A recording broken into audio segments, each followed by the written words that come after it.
Can't remember if I actually talked about why my LS6 was making that crazy noise. So I was looking at the cam because I hadn't thrown it out yet, and I was thinking about giving it to Zach and Austin for their E30 because they're doing that front mid-engine 5.3 swap to E30, and this cam would actually probably give them a pretty decent boost in power if it was salvageable. So this cam has at least, well, I know it has 120,000 miles on it. It's definitely never been changed. The engine was never opened up or anything. And as you can see, I mean, there's some normal wear. This one is a little wide, and I mean, this is all pretty normal stuff. There's no real ridges on most of the lobes. The cam bearing lobes are good. Everything's cool, except for one cylinder and one lobe in particular. I'm trying to feel it. Right here, okay.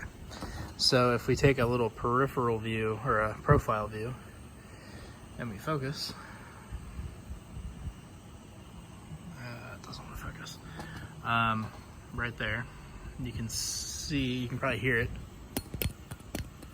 There's quite the lip there. Yeah, there we go. Quite the lip. So this lobe is definitely lower than the others, and this one above it is kind of the same situation. And the one below it has a little ridge, but not bad. No, like this one was the culprit. Unfortunately, I threw the lifter out already, but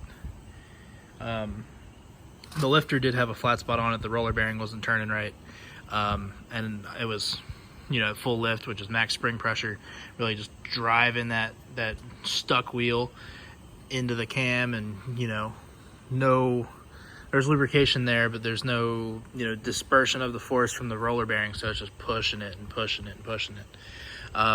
You know, just no Vaseline, just like Ice Cube said.